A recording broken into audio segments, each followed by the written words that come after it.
Halo anak-anak, kembali lagi di soal dan jawaban pembelajaran TVRI. Bagaimana kabar kalian? Siap untuk belajar? Jangan lupa like dan subscribe channel ini ya. Selamat belajar.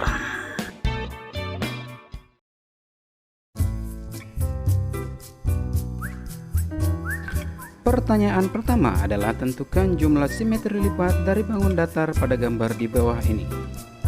Jawabannya adalah simetri lipat dengan jumlah 3 buah. Pertanyaan yang kedua.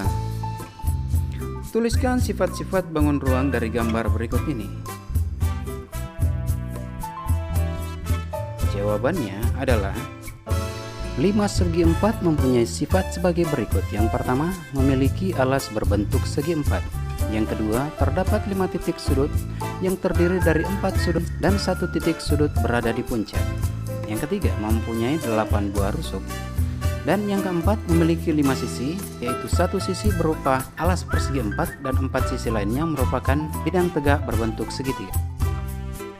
Pertanyaan yang ketiga, perhatikan gambar yang ada di samping. Buatlah 2 buah gambar jaring-jaring kubus lainnya yang berbeda dari gambar yang sudah ada.